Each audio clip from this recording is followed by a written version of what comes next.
주님의 마음으로 삽시다. 시작.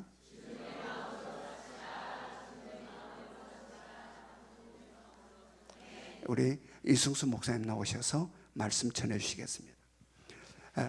올 때 하나님께 영광의 박수.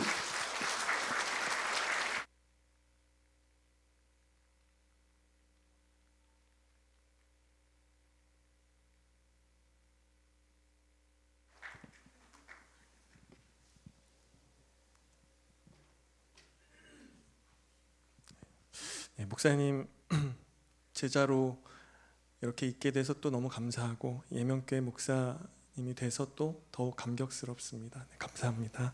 네.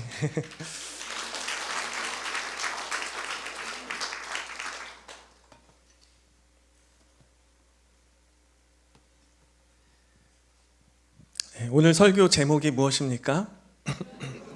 네, 기름 부음입니다. 우리가 신앙생활 하면서 이 기름 부음이라는 말을 익숙하게 듣고 또 사용합니다. 우리가 잘 아는 유명한 찬양팀 이름도 어노인팅, 즉 기름 부음인데, 오늘 이 기름 부음이 무엇인지 함께 살펴보면서 더 깊이 이해하고 또 큰 은혜 받는 시간 되길 소망합니다. 예. 오늘 본문의 배경을 먼저 잠깐 설명드리면요, 이 성경 출애굽기에 보면 이집트를 탈출한 이스라엘 백성들이 바로 가나안에 들어가지 못하고 40년의 광야 생활을 시작하는 시점에 하나님께서는 먼저 이스라엘 백성들을 시내산으로 인도하셔서 지도자인 모세에게 직접 십계명 돌판을 주셨고 성막을 만들도록 하셨습니다.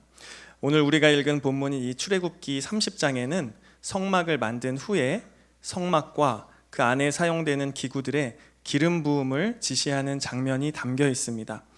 그 중에서 출애굽기 30장 29절을 읽어보겠습니다.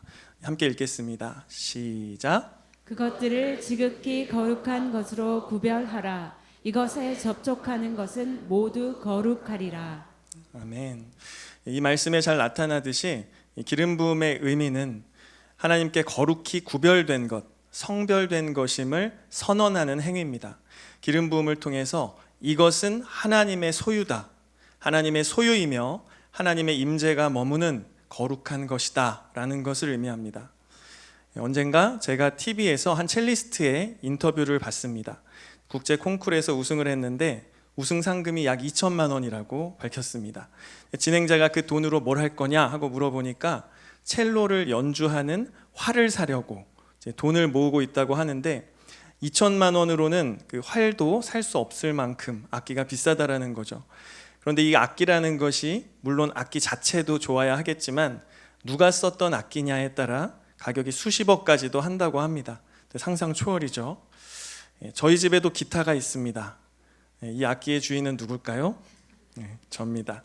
제가 기타 치는 모습을 본 적 없으시죠? 하지만 제 거가 맞습니다.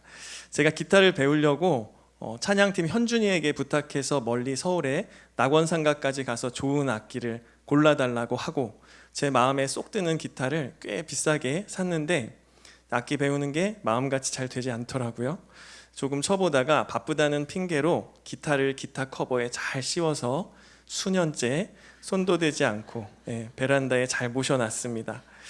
저는 이 악기가 손을 덜 타고 처음 샀을 때 상태, 그 깨끗한 상태, 겉모습 그대로 보관하면 가치가 떨어지지 않겠지 하고 생각했습니다. 그런데 그 첼리스트의 인터뷰를 보고 나니까 악기도 겉으로 보이는 게 다가 아니구나, 겉으로 보이는 것이 가치를 결정하지 않는구나 하는 생각이 들더라고요. 오늘 이 예배의 찬양을 인도해 주신 임근산 집사님 손에 든 그 기타가 주인을 잘 만나서 거룩하게 쓰임받은 가장 귀한 기타구나 싶습니다. 여러분, 우리가 이 땅에 태어나 가능하면 고생을 덜하고 젊고 싱싱한 그런 육체와 외모를 잘 유지하며 사는 것이 우리를 창조하신 하나님 시선에는 어떤 삶일까? 잘 한번 생각해 봐야 합니다. 나를 창조하신 분의 뜻, 창조하신 그 목적에 맞게 이 땅에서 하나님의 소유로 살아가며 아낌없이 쓰임받고 남김없이 불태우고 맡겨주신 사명을 다 이루면서 살아갈 수 있다면 그것이 가장 귀하고 가치 있는 삶이고 또 후회 없는 인생이 아닐까요? 동의하시죠? 여러분, 우리가 하나님의 소유로 따로 구별된다라는 것, 그래서 하나님께 의의 무기로 거룩하게 쓰임 받는다는 것, 그러한 삶의 자부심을 가질 수 있기 원합니다. 하나님께 쓰임 받는다는 것은 짐이고 부담이 아니라 영광 중에 영광인 것입니다. 그런데 오늘 우리가 함께 읽은 본문에 보면 하나님께서 성막과 그 안에 사용되는 그 기구들의 기름을 바르라고 하셨는데, 그 성막 기구들을 만드는 그 기본 재료는 뭐냐 하면 나무와 금이 대부분입니다. 대부분 먼저 나무를 사용해서 만들고 그 위에 금을 싸거나 덧붙여서 만들게 됩니다.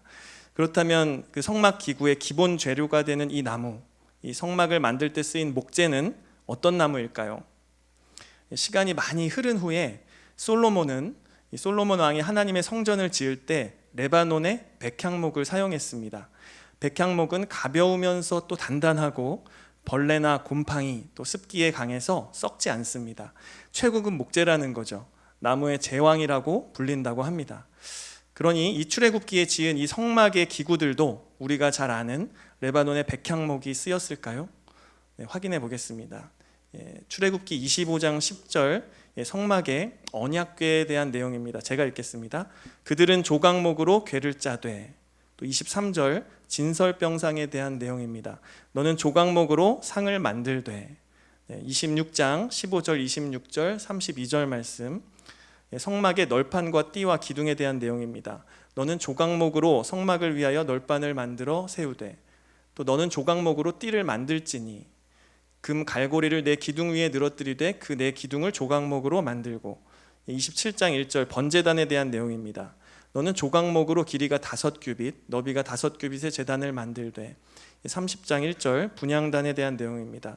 너는 분향할 제단을 만들지니 곧 조각목으로 만들되. 성경을 보니까 이 성막에 사용된 기구들을 만들 때 주로 사용된 목재는 무엇입니까? 모두 조각목입니다. 성막을 만들 당시의 목재는 이 조각목, 그러니까 시띠나무를 사용하는데, 그렇다면 우리가 아는 가장 귀한 나무는 백향목인데 혹시 더 비싸고 양질의 고급 나무가 시띠나무일까? 그렇지 않고 시띠나무는 아카시아 나무입니다. 사진 한번 보여주세요. 다음 장도 보여주세요. 여러분 어떻습니까? 수려하고 곧게 뻗은 튼튼해 보이는 나무가 아닙니다.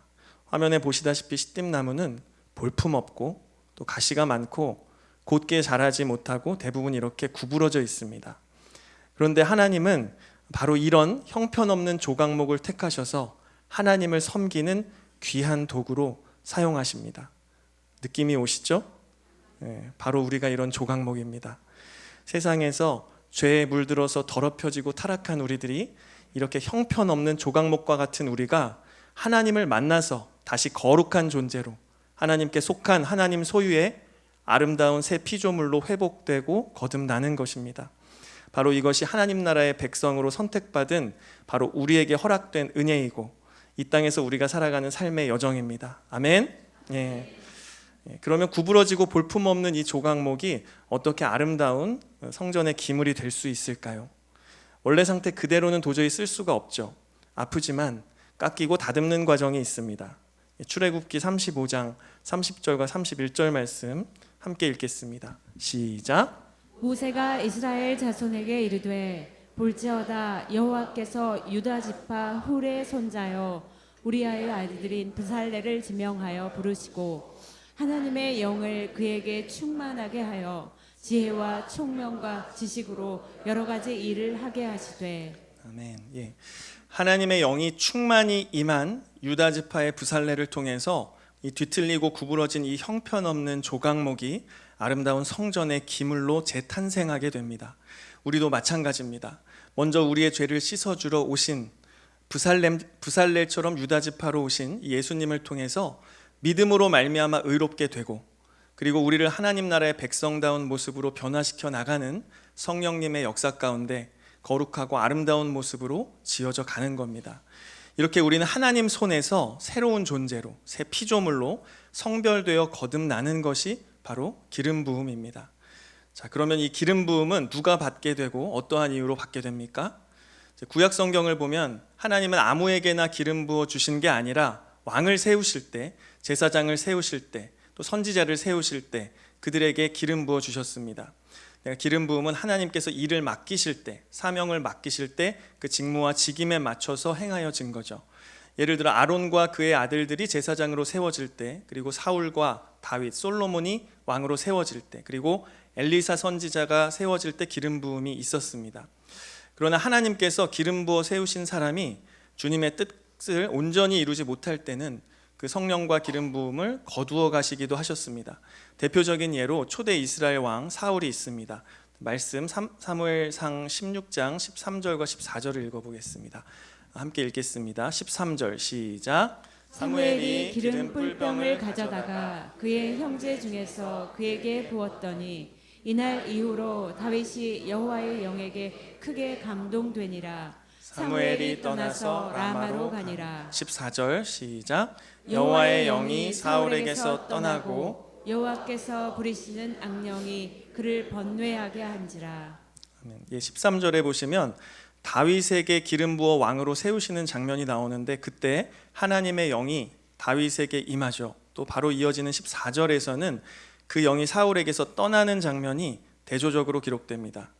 기름 부음이 사울에서 다윗에게 옮겨질 때 사울은 하나님의 임재를 잃어버리게 됩니다. 다시 말해서 하나님이 더 이상 사울을 왕으로 인정하지 않으시고 다윗을 새롭게 세우시는 바로 그 순간에 맞춰서 성령이 사울을 떠났다라는 것은 기름 부음 받는다는 것이 기계적이고 어떤 특별한 작동 원리에 의해서가 아니라 하나님 아버지의 그 주권적인 선택하심, 하나님의 주권에 따른 하나님의 일꾼으로의 부르심이다, 주권에 따른 세우심이다라는 겁니다. 자, 그렇다면 누군가 기름 부음으로 구별되는 것은 결국 무엇을 위함이라는 것을 알 수 있습니까? 하나님 나라를 위해서, 사명을 감당하기 위해서, 하나님께 쓰임받기 위해서라는 거죠. 여러분 잘 집중해서 들어보세요. 기름을 바르다라는 말이 히브리어로 마시아흐라고 합니다. 이 단어에서 파생해서 나온 단어, 그러니까 기름을 바르다, 마시아흐에서 파생된 단어가 기름 부음 받은 자, 바로 메시아입니다. 메시아는 히브리어로 기름 부음을 받은 자라는 의미고, 이 단어가 다시 헬라어로는 크리스토스, 바로 그리스도가 됩니다. 결국 그리스도라는 말은 메시아와 같은 말이고 뜻은 기름 부음을 받은 자라는 의미입니다. 바로 예수님은 기름 부음을 받게 되는 이 세 가지 직분, 아까 말씀드린 세 직분인 왕과 제사장 그리고 선지자로서의 모든 역할을 이 땅에서 완전히 성취하신 분이십니다. 우리 사도행전 10장 38절 말씀을 읽어보겠습니다. 시작. 하나님이 나사렛 예수에게 성령과 능력을 기름 붓듯 하셨음에 그가 두루 다니시며 선한 일을 행하시고 마귀에게 눌린 모든 사람을 고치셨으니 이는 하나님이 함께 하셨음이라. 아멘. 예. 하나님이 예수님께 성령과 능력을 기름 붓듯 하셔서 예수님이 정확하게 무엇을 하셨는지는 예수님께서 공생의 사역을 처음 시작하시면서 대중들 앞에서 하신 설교 장면에 잘 나타납니다. 예수님은 나사렛 회당에서 첫 설교를 하실 때 자신의 사명과 사역의 본질이 무엇인가를 사람들 앞에서 선포하셨습니다. 누가복음 4장 16절에서 21절 말씀을 읽어보겠습니다.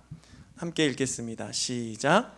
예수께서 그 자라나신 곳 나사렛에 이르사 안식일에 늘 하시던 대로 회당에 들어가사 성경을 읽으려고 서심해 선지자 이사야의 글을 들이거늘 책을 펴서 이렇게 기록된 데를 찾으시니 곧 주의 성령이 내게 임하셨으니 이는 가난한 자에게 복음을 전하게 하시려고 내게 기름을 부으시고 나를 보내사 포로된 자에게 자유를 눈먼 자에게 다시 보게 함을 전파하여 눌린 자를 자유롭게 하고 주의 은혜의 해를 전파하게 하려 하심이라 하였더라. 책을 덮어 그 맡은 자에게 주시고 앉으시니 회당에 있는 자들이 다 주목하여 보더라. 이에 예수께서 그들에게 말씀하시되 이 글이 오늘 너희 귀에 응하였느니라 하시니. 아멘. 네, 예수님께서는 그 이사야 선지자의 말씀을 펴고 읽으시면서 이 글이 오늘 응하였다, 이루어지고 성취되었다라고 하셨습니다. 이 말씀의 성령과 기름 부으심의 목적이 선명하게 드러납니다. 예수님께서 직접 당신께 성령이 임하심은 무엇 때문이라고 하십니까? 복음을 전하게 하시려고, 나를 가난한 자, 포로된 자, 눈먼 자들에게 보내시려고 기름 부음이 임했다라고 합니다. 여러분, 성령은 이 기름 부으심과 깊은 연관이 있습니다. 복음 전하는 사명을 감당하기 전에, 파송하시기 전에 성령을 통해서 기름을 부으셨다라는 거죠. 왜일까요? 성령이 임하고 기름 부음이 임할 때 하나님의 능력이 함께 임하기 때문입니다. 사도행전 1장 8절 말씀 읽어보겠습니다. 시작. 오직 성령이 너희에게 임하시면 너희가 권능을 받고 예루살렘과 온 유대와 사마리아와 땅 끝까지 이르러 내 증인이 되리라 하시니라. 아멘. 예수님이 승천하시기 전에 제자들에게 당부한 말씀이죠. 내 증인이 되기 전에 성령을 받아라. 권능을 받을 것이다. 그리고 사도행전에 나타난 그 오순절 마가의 다락방 사건에 120명의 제자들에게 그 성령의 강력한 임재가 나타난 사건, 이 사건을 중심으로 제자들은 완전히 변하게 됩니다.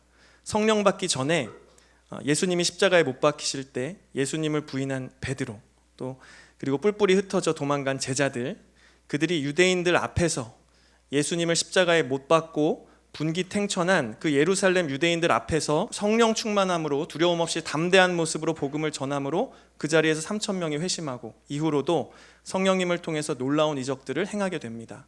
성령 받기 전과 성령 받은 후가 완전히 다른 모습입니다. 그래서 사도행전을 성령의 역사가 강력히 나타나는 성령 행전이다라고도 합니다. 이렇게 기름 부음은 하나님 나라를 위해 하나님의 뜻을 이루기 위한 것이기 때문에 기름 부음이 임하면 하나님의 능력이 나타납니다. 우리가 전혀 예상하지 못한 일을 이루게 되고 감당할 수 없던 일을 감당하게 됩니다. 소명을 이루고 은사를 나타내는 데 있어 큰 추진력을 갖게 되는 것이 바로 이 기름 부음입니다. 여러분, 여기까지 들으시면 어떻습니까? 기름 부음이 사모되십니까? 구원받고 하나님의 큰 은혜 받으면서 살아가는 우리들의 간절한 소망, 그것은 하나님께 잘 쓰임 받는 것이죠. 자, 그런데 내가 과연 기름 부음 받을 수 있을까? 하나님의 주권적 선택하심이 과연 나를 향해 있을까? 우리 말씀으로 한번 확인해 보겠습니다. 베드로전서 2장 9절 말씀 함께 읽겠습니다. 시작. 그러나 너희는 택하신 족속이요 왕 같은 제사장들이요 거룩한 나라요 그의 소유가 된 백성이니 이는 너희를 어두운 데서 불러내어 그의 기이한 빛에 들어가게 하신 이에 아름다운 덕을 선포하게 하려 하심이라. 아멘. 예수님이 승천하시면서 믿는 자에게 성령을 주셨습니다. 신약 시대가 되면서 이제 우리들 한 사람 한 사람은 택함 받은 왕 같은 제사장이라고 하십니다. 이제 하나님을 믿어서 성도가 된 우리 모두가 바로 이 기름 부음 받았음을 믿으시기 원합니다. 그리고 성령은 앞서 사울의 삶에서 살펴본 것처럼 우리에게 한번 왔다가 어느 순간 떠나거나 하지 않으시고 우리 안에서 우리와 항상 늘 함께 하십니다. 요한복음 14장 16절에서 17절 말씀, 예수님 부활하시고 승천하시기 전에 하신 말씀입니다. 함께 읽겠습니다. 시작. 내가 아버지께 구하겠으니 그가 또 다른 보혜사를 너희에게 주사 영원토록 너희와 함께 있게 하리니 그는 진리의 영이라. 세상은 능히 그를 받지 못하나니 이는 그를 보지도 못하고 알지도 못함이라. 그러나 너희는 그를 아나니 그는 너희와 항상 또 너희 속에 계시겠습니다. 아멘. 예수님이 믿는 우리에게 성령을 보내셨고 그 성령이 우리 안에 영원히 계십니다. 우리가 예수님을 주인으로 모시고 산다라는 것, 그것이 성령이 내주하심에 대한 명확한 증거입니다. 우리 고린도전서 12장 3절 말씀 읽어보겠습니다. 시작. 그러므로 내가 너희에게 알리노니 하나님의 영으로 말하는 자는 누구든지 예수를 저주라 할지 또 성령으로 아니하고는 누구든지 예수를 주시라 할 수 없느니라. 아멘. 자, 그럼 우리는 예수님을 믿고 예수님을 주로 고백할 때 이 성령이 임하셨고 사도행전에 그 성령을 통해 사도들이 놀라운 변화의 삶을 살았던 것처럼 바로 우리에게 사명을 주셨으니 우리에게 성령의 기름 부으심이 있다라는 것을 알았는데, 그런데 지금 우리의 모습은 어떻습니까? 성령의 강력한 능력이 나타나는 삶을 살고 있습니까? 우리가 믿을 때에 성령을 받았는데 기름 부으심의 능력이 나타나지 못하고 있다면 무엇이 문제일까요? 네, 여러분, 오늘 이 설교를 시작하면서 우리는 이 기름 부으심을 이해하기 위해 성막의 기구들을 살펴봤습니다. 하나님을 섬기는 도구로 쓰이기에 기름을 부어 거룩하게 구별하는 것이라고 했죠. 이 거룩하게 구별하는 것, 기름 부음의 핵심은 거룩함, 이 거룩을 유지하는 것입니다. 우리 안에 계신 성령의 기름 부으심이 지속적으로 유지되고 나타나려면 우리에게 거룩함이 필요합니다. 그런데 우리 모두는 하나님께 쓰임 받고 싶고 주시는 능력을 사모하면서도 거룩하게 구별되어 살아가는 것은 참 부담스럽습니다. 그러나 성경은 하나님의 능력이 나타나려면 거룩해야 한다라고 합니다. 우리 여호수아 3장 5절 말씀 보겠습니다. 함께 읽겠습니다. 시작. 여호수아가 또 백성에게 이르되 너희는 자신을 성결하게 하라. 여호와께서 내일 너희 가운데 기이한 일을 행하시리라. 여호수아는 하나님의 능력과 역사를 경험하려면 먼저 성결해야 한다면서 이스라엘 백성들에게 거룩함을 요구합니다. 우리 다니엘서 1장 8절과 17절 말씀을 읽어보겠습니다. 시작. 다니엘은 뜻을 정하여 왕의 음식과 그가 마시는 포도주로 자기를 더럽히지 아니하리라 하고 자기를 더럽히지 아니하도록 환관장에게 구하니 하나님이 이 네 소년에게 학문을 주시고 모든 서적을 깨닫게 하시고 지혜를 주셨으니 다니엘은 또 모든 환상과 꿈을 깨달아 알더라. 아멘. 다니엘과 이 세 친구들도 세상에 물들지 않고 거룩함을 유지하려 애썼을 때 그 결과 하나님의 능력이 나타나는 삶을 살 수 있었습니다. 성도 여러분, 능력은 거룩의 열매입니다. 하나님이 우리에게 부어주시는 능력은 거룩한 삶에서 나타납니다. 하나님은 죄와 함께 거하실 수 없습니다. 그래서 거룩함은 하나님과의 친밀한 관계로 연결되고 하나님과의 연합으로 나타나는 충만한 임재, 내 안에 하나님의 충만한 임재가 밖으로 나타나는 결과, 그것이 바로 능력 있는 삶입니다. 하나님의 능력은 오직 거룩한 그릇에만 담기게 됩니다. 우리 디모데후서 2장 21절 말씀을 읽어보겠습니다. 시작. 그러므로 누구든지 이런 것에서 자기를 깨끗하게 하면 귀히 쓰는 그릇이 되어 거룩하고 주인의 쓰심에 합당하며 모든 선한 일에 준비함이 되리라. 아멘. 네, 이 출애굽기는 단순한 탈출의 기록이나 혹은 역사서가 아닙니다. 인생에서 구원의 여정을 보여주는 복음의 모형이라고 합니다. 이스라엘 백성이 구원을 받고 광야에서 가장 먼저 한 일은 하나님과 시내산에서 언약을 맺고 이제 하나님 나라의 백성으로서 새로운 규칙과 삶의 방식을 배우는 것입니다. 그것은 죄로 가득한 이전의 삶을 버리고 하나님의 거룩함을 내 안에 우리의 삶에 옮겨 심는 과정이었습니다. 성도 여러분, 우리가 하나님께 선택함을 받고 주신 믿음으로 인해 구원을 받았으면 우리의 삶이 그대로 있고 거기에 하나님이 추가되고 덧붙여진 것이 아니라 이전 것은 허물고 사라지고 완전히 새롭게 거듭나야 합니다. 요한복음 3장 5절 말씀을 읽어보겠습니다. 시작. 예수께서 대답하시되 진실로 진실로 내게 이르노니 사람이 물과 성령으로 나지 아니하면 하나님의 나라에 들어갈 수 없느니라. 아멘. 여기서 예수님 말씀하시는 물은 죄를 씻는 거룩함을 말합니다. 물과 성령으로 다시 태어나야 하나님 나라를 온전히 누릴 수 있습니다. 아멘. 새 생명, 새 피조물로 이제 새로운 삶을 살아가라는 겁니다. 세상에서 시선을 거두고 오직 예수님만 바라보는 그리스도의 거룩한 신부로 살아가는 것이 우리의 신앙 생활입니다. 우리 야고보서 4장 4절 말씀 읽어보겠습니다. 시작. 가늠한 여인들아, 세상과 벗된 것이 하나님과 원수됨을 알지 못하느냐.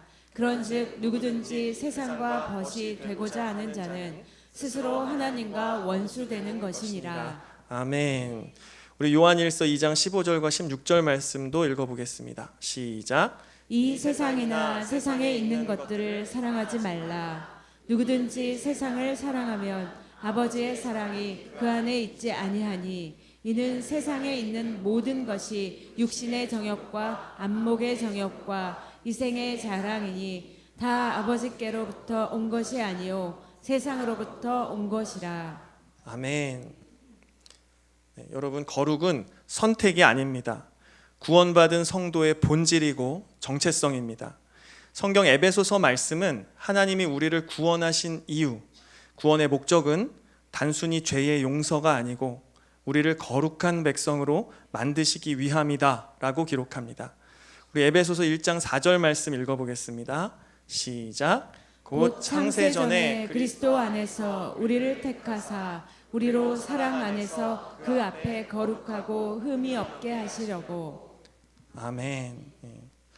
우리가 죄인임에도 불구하고 하나님께서 주신 믿음으로 말미암아 구원받은 것은 최종 목적지가 아니라 출발점이며 그 여정의 목표는 바로 하나님의 거룩함을 닮아가는 겁니다. 아멘. 지난 화요일에 목사 임직식이 있었습니다.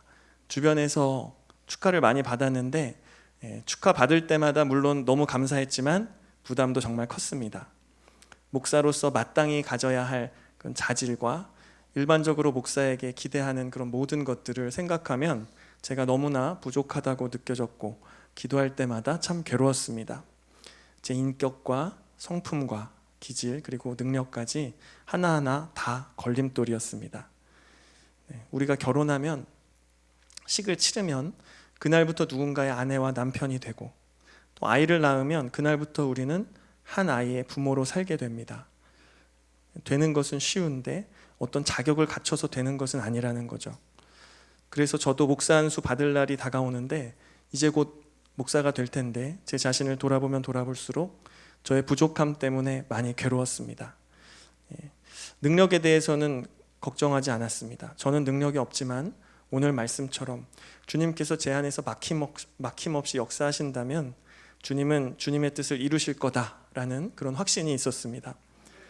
제 힘으로 하는 게 아니니까 저의 몫은 오직 거룩하길 힘쓰면서 하나님의 임재가 선명해지고 하나님의 일하심에 방해가 되지 않고 막힘이 되지 않도록 하면 되는 거죠. 게다가 제가 약할 때 하나님의 일하심이 더 선명하게 드러나고 그 영광을 온전히 받으실 겁니다. 그래서 바울은 우리가 잘 아는 말씀처럼 내가 약한 데서 온전하여짐을 깨닫고 내 약함을 자랑하리라. 자신의 약함으로 주님의 능력이 머물도록 하겠다라고 고백합니다.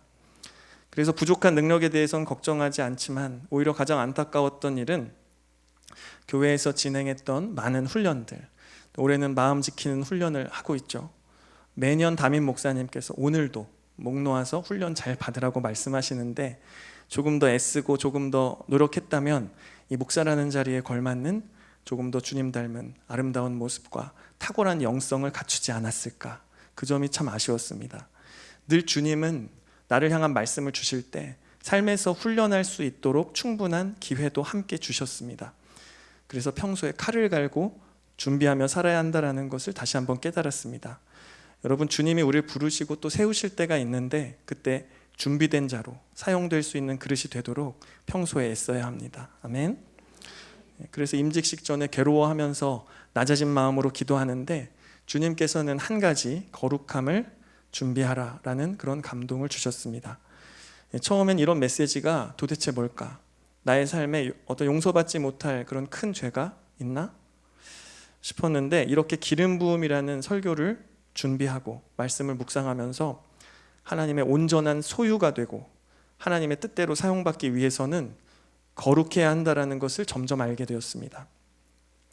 결국 하나님께 사용받기 위해서 내가 준비할 가장 중요한 것은 바로 이 거룩함을 회복하고 이미 내 안에 계신 성령님으로부터 이 기름 부음이 계속 나타나도록 거룩함 유지하는 것이구나 라는 것을 깨닫게 되었습니다. 어느새 시간이 흘러서 이제 목사가 되었는데 목사로서 마땅한 자격 또 충분한 자격을 갖춰서 목사가 된 것이 아니라는 것은 누구보다 제가 잘 알고 있고 너무나 잘 인식하고 있습니다. 그래서 진정 목사다운 목사가 되기 위한 그런 목사다움, 그것을 위한 제 자신과의 긴 싸움이 이제 시작된 것이라고 생각합니다. 제가 처음 이 교회에 왔을 때 제 인생의 위기, 어려운 상황에서 이 예명교회를 소개받아서 새벽 기도회에 나왔는데 설교가 끝나고 기도 시간이 시작되니까 한없이 눈물이 흘렀습니다. 당시에 제가 힘들긴 했어도 그렇게 눈물 흘릴 상황도 아니었고 그럴 이유도 없었는데 예명교회로 부르신 하나님, 이 예배당 공간에 충만한 성령님의 역사였다고 믿고 있습니다. 그리고 예명교회에 등록한 이후로 저는 예배가 회복되고 제 삶에 하나님의 역사를 강력하게 체험하기 시작했습니다. 담임 목사님 말씀하시는 내가 내 교회를 세우리라 하시며 이 교회로 정한 사람들을 부르시고 그들의 삶에 역사하시면서 한 사람 한 사람 교회로 인도하시는 살아계신 하나님을 제 삶으로 경험한 것이죠. 그리고 아동부와 중고등부 교사로 또 청년부 리더로 일하면서 다양한 사역의 현장에서 하나님이 각각의 공동체를 세우시고 이끌어 가시는 놀라운 순간들을 생생하게 경험했습니다. 그래서 저는 이 예명 공동체에 충만한 하나님의 일하심과 기름 부으심에 대해서 담임 목사님처럼 분명히 확신하고 있습니다. 또한 제 삶에 있는 그런 고난도 해석이 됐습니다. 큰 사기를 당했는데 제 인생을 망가뜨리는 그 사기꾼을 늘 용서 못하고 원망하며 살았지만 말씀과 기도로 나를 돌아보면서 그 원인이 바로 제 욕심에 있었다라는 사실을 주님께서 깨닫게 하셨고 제가 얼마나 죄인인지도 깨닫게 되면서 하나님을 인격적으로 만날 수 있었습니다. 그 고난이 길어지면서 더 깊이 주님을 만나서 영적인 성장과 성숙을 주신 하나님께 감사했고 특별히 그 고난으로 이 예명교회로 인도해 주신 하나님의 섭리를 감사하게 됐습니다. 모든 것이 이 예명교회와 이 예명교회 역사하시는 하나님을 만나 이루어진 일이었습니다. 우리 말씀 하나 볼까요? 시편 133편 1절과 2절입니다. 함께 읽어볼게요. 시작. 형제가 연합하여 동거함이 어찌 그리 선하고 아름다운고 머리에 있는 보배로운 기름이 수염 곧 아론의 수염에 흘러서 그의 옷깃까지 내림같고. 아멘. 이 장면은 제사장 위임식 때 아론의 머리에 부어진 거룩한 기름이 흘러내려서 아론의 수염을 타고 옷깃까지 흐르는 이미지를 보여줍니다. 즉 하나님께로부터 내려오는 은혜, 하나님의 임재와 축복, 성령의 기름 부음이 제사장을 통해 온 공동체 전체에 스며드는 모습입니다. 바로 이 말씀에 나오는 제사장이 교회의 머리 되신 예수 그리스도입니다. 그 기름이 그리스도의 몸인 교회 공동체로 흘러내려서 모든 성도가 한 성령 안에서 서로 연합되고 하나가 되는 겁니다. 저는 이 기름 부음이 예수님으로부터 담임 목사님께 흐르고 그리고 저를 포함한 우리 예명 공동체 모두에게 풍성히 흐르고 있다고 믿습니다. 예명교회를 향한 하나님의 뜻, 하나님의 계획과 비전이 저와 성도님들 모두에게 동일하게 계속해서 흘러넘치길 소망합니다. 제가 예명교회에서 누린 은혜, 이 기름 부음의 축복이 특별히 다음 세대까지 지속되길 원하고 그것을 주신 사명으로 삼고 부족한 종을 세우신 그 뜻을 마음에 깊이 새겨서 늘 낮은 마음, 겸손한 자세로 그리고 순종과 사랑으로 예명교회를 향한 하나님의 뜻을 잘 받들어 이어가도록 하겠습니다. 부족한 종을 위해서 생각나실 때 잊지 마시고 기도해 주시면 정말 감사하겠습니다. 말씀 정리하겠습니다. 우리가 하나님께 쓰임 받으려면 내가 가진 것들은 중요한 것이 아닙니다. 우리의 젊음이나 재능, 지혜와 실력이 남보다 나아서 선택받고 쓰임 받는 것이 아니라 우린 조각목일 뿐이고 그런 형편없는 우리를 하나님께서 선택해서 구별하고 필요한 능력을 주십니다. 내 안에 임하신 성령, 우리 모두에게 임하신 하나님의 임재로 인해 성령의 역사를 통해서 우리는 기름 부어지며 그 목적은 나를 위한 것이 아니라 하나님의 뜻과 하나님 나라를 위해 쓰임 받는 겁니다. 그래서 성령과 함께 이미 임한 기름 부음이 내 삶에 지속적으로 나타날 수 있도록 우리는 죄와 싸우며 거룩하기 위해 애써야 합니다. 그리고 기름 부음의 목적에 맞게 하나님이 주신 이 사명의 자리를 지켜야 하겠습니다. 오늘 선포된 말씀으로 함께 도전받기 원합니다. 이제 우리가 기름 부음 받은 자라는 정체성과 우리에게 주신 사명을 다시 한번 마음에 새기면서 영혼을 구원하여 제자 삼는 교회라는 주신 비전을 가슴에 품고 하나님 나라를 위한 의의 무기로 사용받기를 함께 애쓰며 살아가는 하나된 예명 공동체가 될 수 있기를 예수님의 이름으로 축복합니다. 네. 우리 적용 질문 함께 읽겠습니다. 1번 시작. 조각목인 우리를 변화시키는 하나님의 손길을 느끼며 살아가고 계십니까? 2번 거룩을 이루기 위해 내 삶에 결단하고 적용해야 할 것들은 무엇입니까? 3번 하나님이 우리 모두에게 주신 사명이 내 삶에서 어떤 모습으로 나타나기 원하십니까? 지금은 우리 주 예수 그리스도의 은혜와 하나님 아버지의 끝이 없는 사랑하심과 성령님의 감화와 감동 역사하심이 하나님의 자녀로 선택받고 성령의 기름 부으심을 통해 하나님의 뜻을 이루며 칭찬받는 종으로 면류관 받는 그날을 꿈꾸고 소망하는 이 자리에 모인 모든 성도님들 머리머리 위에 지금으로부터 영원토록 함께 하시기를 간절히 축원하옵나이다.